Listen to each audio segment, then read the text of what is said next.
And this dream was, I remember talking to this lawyer after serving a sentence for falsely being imprisoned and saying that to this lawyer that if they tried to do anything else, we would go after them. And then I remember befriending a cop who knew what my situation was. This cop knew that I had been falsely in prison. I became friends with him in the prison. And in my dream, this cop was saddened when I told him I had to move on. And then I woke up from that dream. Okay, so what do you see there? The prison was the corporation, and you look at the situation kind of from a different angle. Okay, the corporation was the prison. You agreed to that, and there's the lawyer, and there's the policeman. You look at the relationship. Okay, so again, what do lawyers do? They try to get you out. They try to free you, right? That's the idea, isn't it? Mm-hmm. Yeah. Okay, so did the lawyer do that in this situation? All of a sudden you were free and you said you were going to move on, etc., and the policeman was a little bit, the policeman, it can sometimes be the boys, they can be the policeman, but the policeman can also represent the law. I've had experiences where, being the cowboy and Indian days, and all of a sudden the sheriff rides in town. So you think the sheriff is the good guy, but the sheriff represents the law, doesn't he? Just like in the old cowboy movie, he's the lawman. We don't call them lawmen anymore.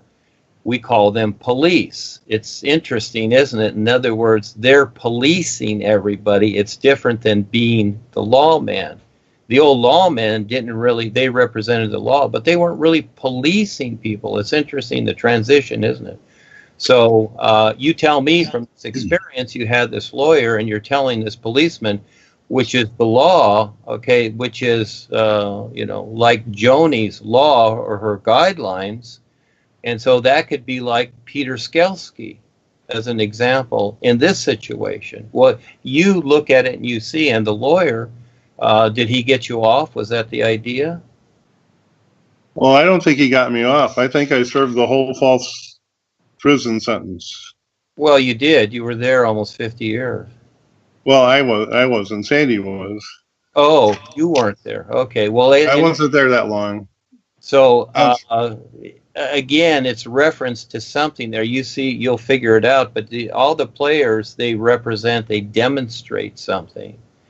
And so again, if the policeman's kind of discouraged, again, he represents the law, and this is what people agree to here. They agree to an invisible law is what they do. And the police represent that, don't they? They physically represent an invisible law that people agree to.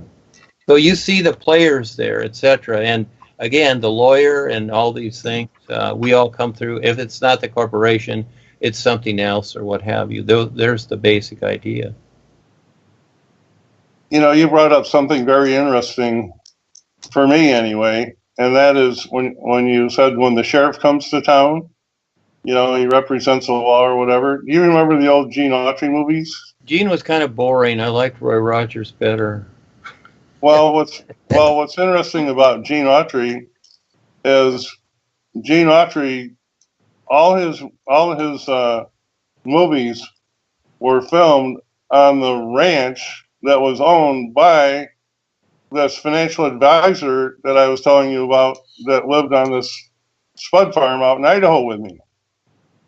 He owned the ranch and got Gene Autry started and all that. And later on, he groomed Gene Autry to take over the sports world in California and become the owner of those football teams, and the rest is history. There's a strong connection there. Well, that's where you put the little pieces together, because it all goes off of your experience, Bob, as you've come in through, and you and Sandy, and then you cross-reference each other, etc., what you've gone through. And just like Ava and I or anybody else that I've met with, this is what we're doing on the Skypes too. We're cross-referencing these things so that we have a better handle on where we're actually at here. Yes. so we can get beyond it.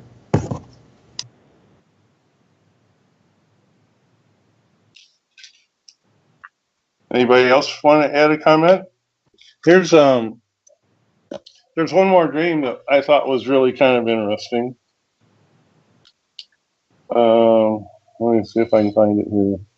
Oh, by the way, I had a dream with this bear, and somehow or another we wound up sleeping in the same bed until I fell out of bed, and I told Sandy about this dream, and she didn't think too much about it. And then I pulled out.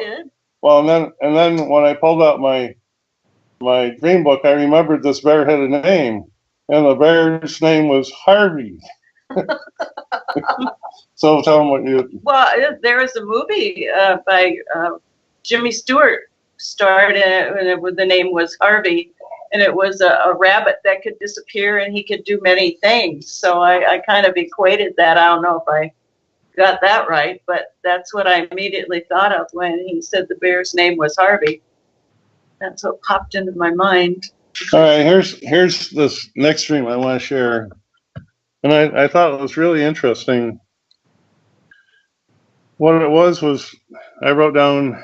I remember this river channel where rays, and I didn't write down what kind of rays they were, just rays. Stingrays? Probably something, maybe manta rays or stingrays or something, would speed along the river, and it was such a fun thing to see that crowds would come out to watch them speed up and down through this channel.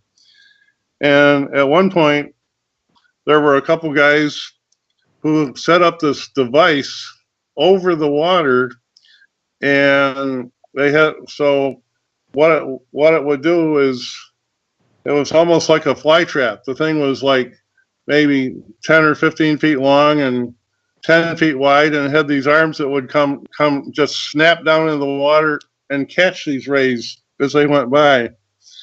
So, and it would just like in an instant just be a loud snap, and this thing would mechanically go down and catch underneath these rays and lift them up out of the water. And they would set the trap. It would snap very rapidly into the water and catch the rays. And these rays had tails that could whip around and would numb you if it hit you. And in my dream, there was this little boy that came out of the crowd from somewhere, and he got too close. So I went over there and grabbed him and held him back in safety. And then I woke up from that dream. Those things sound like Joan's thing. The tails. Yeah, we have stingrays down here, and the kids went to Ray Bay, where I used to surf when I was younger, because of the warm water from the power plants full of rays. It's called Ray Bay. It's Seal Beach, but take a look at the kid that you grabbed. It could be your little self. Again, you've got crowds of people there sitting watching these things, just like the crowds of people that go to football games or whatever. All these things are fascinating to them.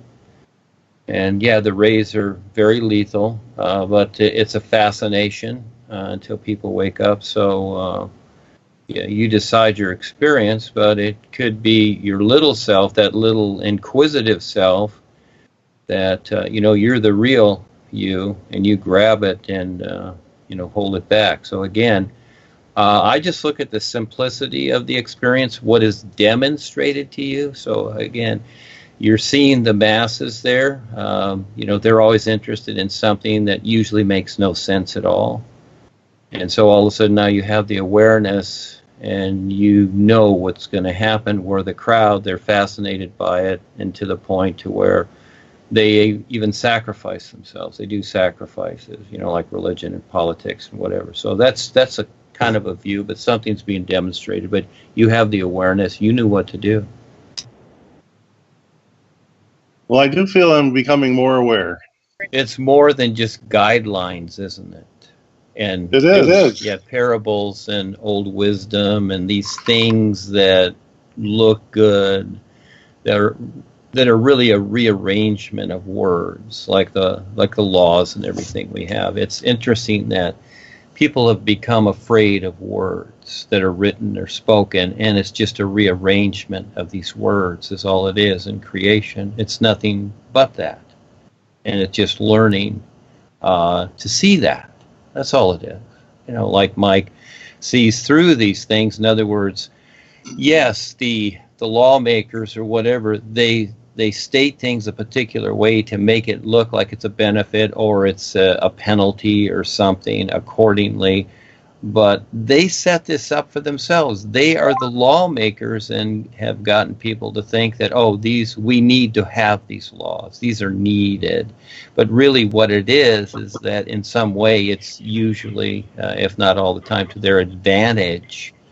And that they will decide the interpretation to their advantage because, again, when the laws do come up, they want to make sure that they don't infringe upon what they've decided for themselves, and they're under the gun. So it's interesting, isn't it? So again, you are the experiencer there, and you have the awareness now. You know what to do, and so as this gets back to the personal side, okay, you learn to objectively look at this. How does this scene make sense? So whether it's another kid or it's your little self, it really doesn't matter. It's just that all of a sudden now you realize from what the crowd decides. Again, the people on the earth, the masses are always fascinated by something, isn't it? And is it about fascination or is it about survival and waking up? So, just like little kiddies out there when they know there's dogs or wolves around, they're not fascinated by these things. They're very aware and they go the other way. That becomes the difference.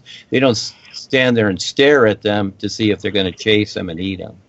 But humans do. They're fascinated by all these dangerous things that eventually get them, don't they? Speaking of laws, in the aviation world, and it's probably true everywhere else, I used to teach federal aviation regulations in A&P mechanic school.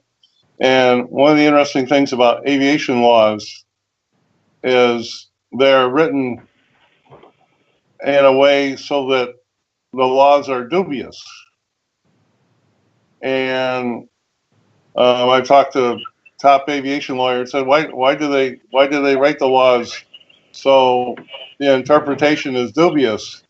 And they said that when they you wonder why don't they make a law perfectly clear what the real law is? And they said it's so that if there's an accident or liability involved or something that involves a lot of money, they can get the judges that rule on the decisions, like who's liable in a lawsuit. They can rule in their favor, so the FAA and the NTSB always gets off the hook.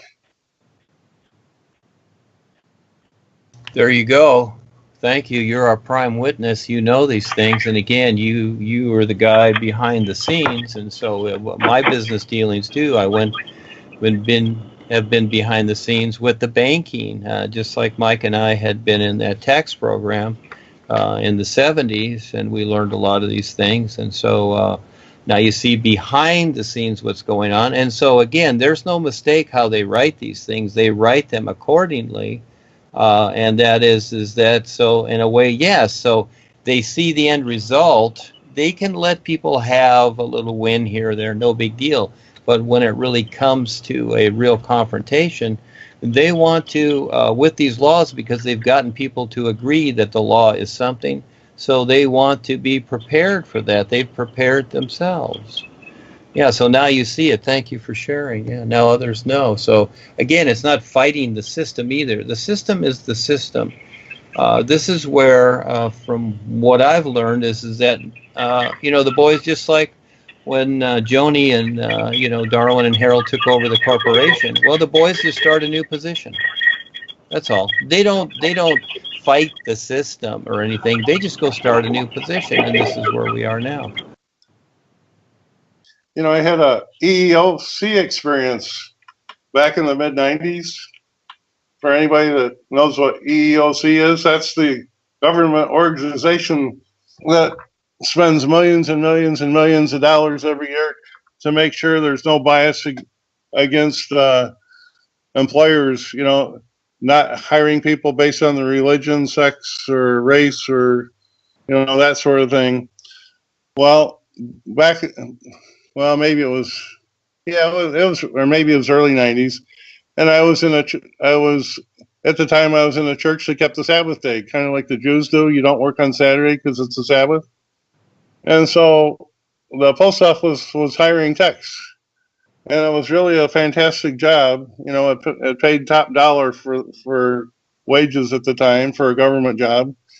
And I got hired on, and when I got hired on in the hiring interview, and I said, well, I just want you to know I keep the Sabbath and I can't work on Saturdays.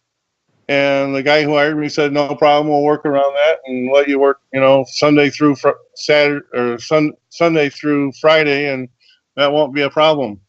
So I got on and hired, and they gave me all the training to become a tech for those high-speed mail sorting machines and all that. And it was just a fabulous job. And about 3 weeks later, they said, okay, well, you've had fun so far, but you're going to have to work next Saturday. And so, and I said, well, what about this agreement you made with me when I came to work? I told you I can't work Saturdays. And they said, well, you know, you really have to work on Saturday. So when Saturday came, I said, I can't work on Saturday. So when my Saturday came around, I didn't show up to work, and they put a note in their books, and they let me miss and then when Monday came around, I went back to work, and that went on for about 3 or 4 more weeks, and they said, okay, that's it. You're done. You're terminated for refusing to come to work. So I filed an EEOC. You know, I said, these guys, you know, promised me I could have a job without having to work on Saturday. And it was a religious belief. And I showed them the documentation from my church where they had over 100,000 members that kept the Sabbath day. And so that was with the post office. And then, so I said, well, what do I do? And they said, well, file an EEOC. So I filed an EEOC, and then every 2 or 3 months, they'd give me an update on it. And it took about 2 years to go all the way through the system while I was unemployed, trying to find other work. And at the end of 2 years, they came to their final ruling. And their final ruling said, well, we've looked over your case, we've discussed it with everybody in the world, and we finally decided that we're ruling against you. And so I said, well, what do you mean you're ruling against me? I said, what about my right, you know, not to be, you know, refuse the job because of my religious conviction? Isn't that part of the EEOC? And they said, yeah, but our ruling is that we are ruling that what it's all about. He says, if we don't care what your religion is, that if you refuse to work when you're assigned, then you're out of a job. So we're not being prejudiced against you. We would fire anybody that refused to work on Saturday, no matter what their religion was. And that was their answer. So I thought that was an eye-opener for me also. There we go. That's like at work where I work, you can't wear a dress. Fired if you wear a skirt. Really? Any comments on that one? A lot of people not very old, they probably grab you. Yeah, I got a comment on that one. I was hoping you would, Mike. Okay. All right. There's a foundational principle that exists in this country that's unique here, and I've mentioned this before. And as long as the people are going to be satisfied with the agencies and the different courts and the judges and the legislatures and the executive departments, which include that sheriff that what Duane was talking about, as long as they agree to all that, then guess what? They're going to remain subject to all that. And until you, this is the scary part for most people. How many times have we heard it said that sometimes you have to take a little risk in your life in order to gain some enlightenment on the other side of it? In fact, it's that risk that gives you those senses of, I'll just say, it's a sense of freedom, a sense of enlightenment that bring about the next step, which most people are oblivious to. And you're not going to get the next step to a problem unless you really want to know it, and there's the truth behind it, and most importantly, you're tweaking your own little buttons in trying to find it. Because if you're not if you're not risking something in what you're doing, then you're not going to get the feeling of having completed it. It's never going to come around to you, and you're always going to be regressing, even though you think you're progressing. You're always going to be regressing. So my only real basic comment to that whole scenario is, until people wake up to what this system was intended to be and what it actually became in its creation when it was set up, until people start looking at that, they're not going to even begin to understand their relationship to the agencies, all of them, and all of these so-called laws, because that's what they are. They're not laws. They're private codes and rules and regulations respecting a class of people that most everybody has become, without knowing it, to be subject to those rules and regulations and those entities. And that's where people are stuck. And until they wake up, they're going to stay stuck. And they can complain, they can follow the rules thinking, oh, well, that's going to be okay, I'll be able to get through this. Oh, I've got case law that verifies this stuff it works, it's right. But it's all about what's in the person's head and what's in their heart and what they're really intending to do. Because most people are only in it for themselves. And they don't realize there's a bigger picture. And so if one of us isn't standing up for the rights that all of us has, then everybody's in the hole. And the only guy that's going to gain from it is the guy that's doing it. And sometimes it may look like it's an insurmountable problem, but ultimately it's not, because he's the one that's going to rise above. We'll say he's going to be the cream, and he's going to be floating on top of the cream. So all I can tell you is this, is that there are a lot of things that are existing right now, a lot of things that are happening right now, positions that people are taking right now, where all they got to do is ask the boys, hey, is there something I need to be doing in this system, something specific that would point to some situation I'm involved in or some problem I may be having? And I guarantee you guys, I've been down this road. I started, in fact, that's what got me started back in '80, was the question. And I asked it, even though I was in Eckankar at the time, I asked the question, and the boys gave me the answer.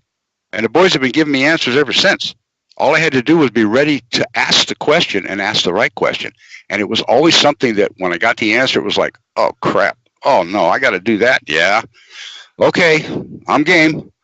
And because I began to have not necessarily what you would call a win, oh, yeah, the IRS said you're free and clear, go, everything's okay. That didn't happen right away. But what I was getting the little pieces of truth that I would have never gotten if I hadn't asked the question, and it had to have been something that was scary to most people. So all I can tell you is that the scary part of this is the best part.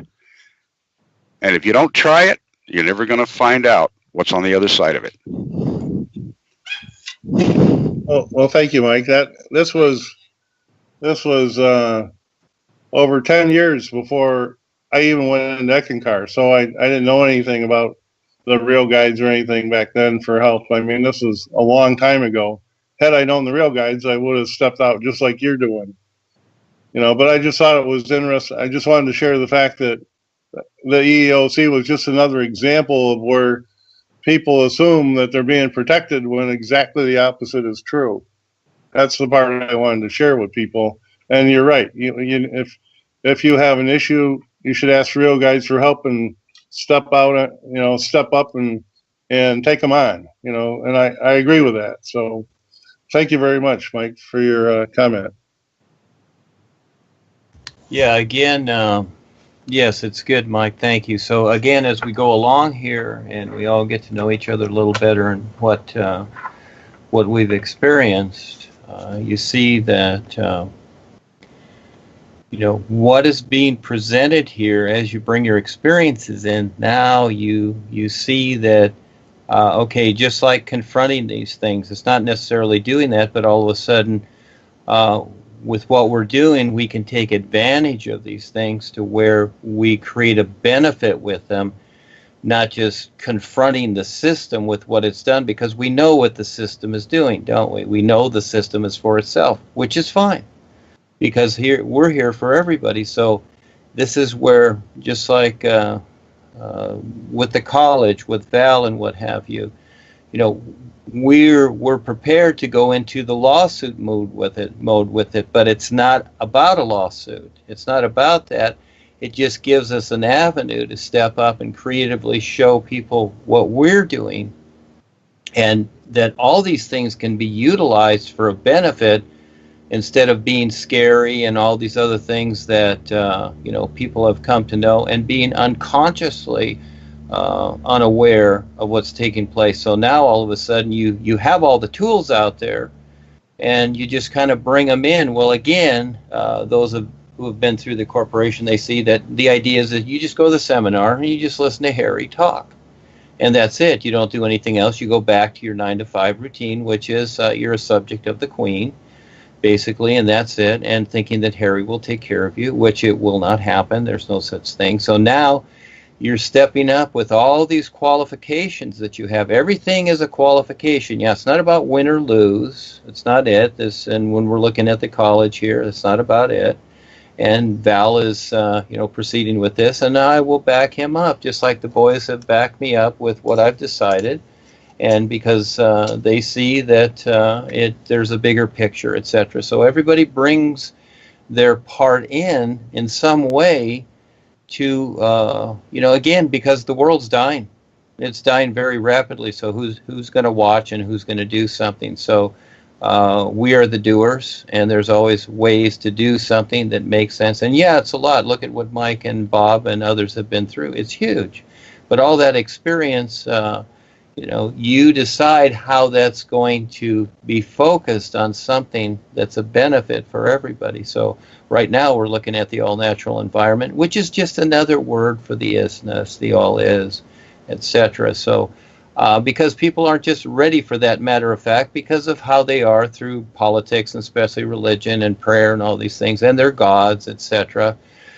So this is why I created this idea accordingly. And so as we're doing these projects and what have you, we bring all this, our expertise in to see how that we can, this can be a backup, and it can help protect what we're doing and make sense with those people that want to restrict us, you see? So again, creatively bringing it around. So yes, go ahead. Yes, thank you, Mike and Bob. Yeah, it all makes sense once you make sense of it, and it's a lot. You look at what you've known and come through. It's nothing compared to all the lifetimes you've prepared to get here.